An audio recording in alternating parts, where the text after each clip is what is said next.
রাষ্ট্র সংস্কারে ধীর গতিতে অন্তর্বর্তী সরকারের প্রতি মানুষের আস্থা কমে যাচ্ছে বলে মন্তব্য করেছেন বিএনপির ক্রীড়া বিষয়ক সম্পাদক আমিনুল হক।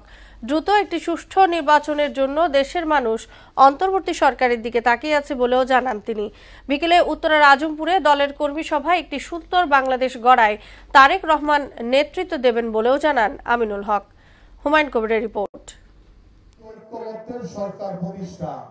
রাজধানীর আজমপুর প্রাথমিক বিদ্যালয় মাঠে উত্তরা পূর্ব থানা বিএনপি কর্মী সভা ও বিএনপি ঘোষিত রাষ্ট্র মেরামতের ৩১ দফায় কর্মশালা প্রধান অতিথি হিসেবে অংশ নেন ঢাকা মহানগর উত্তর বিএনপির আহ্বায়ক আমিনুল হক। এতে যোগ দিয়ে বিএনপির মহানগরীর নেতারা বলেন, রাষ্ট্র মেরামতের দফাগুলো বাস্তবায়নের মাধ্যমে একটি সুখী সমৃদ্ধ বাংলাদেশ গড়ে তোলা সম্ভব।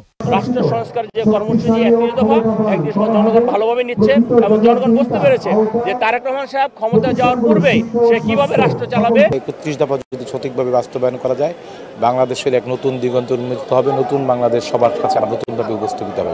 ঢাকা মহানগর উত্তর বিএনপির আহ্বায়ক আমিনুল হক অভিযোগ করেন, শেখ হাসিনা রাষ্ট্রীয় প্রতিষ্ঠানের পাশাপাশি অর্থনৈতিক কাঠামোকে ধ্বংস করেছে।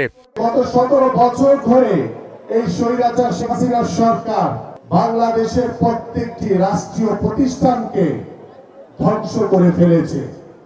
আমি যদি বলি, বাংলাদেশের মূল স্তম্ভ হচ্ছে অর্থনৈতিক কাঠামো, সেই অর্থনৈতিক কাঠামোকে ধ্বংস করে ফেলেছে এই স্বৈরাচার শেখ হাসিনা সরকার।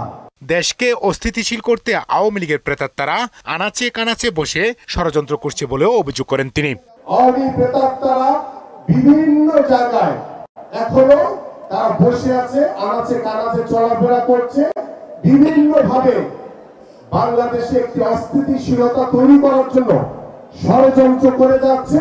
যে অন্তর্বর্তীকালীন সরকার অনেক ধীর গতিতে আগাচ্ছে।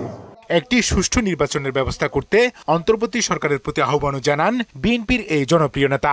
আমার সুষ্ঠু নির্বাচনের জন্য যে আন্দোলন সংগ্রাম করেছি, সেই নির্বাচনের প্রত্যাশায় এদেশের মানুষ বসে আছে। হুমায়ুন কবির, মোহনা সংবাদ, ঢাকা।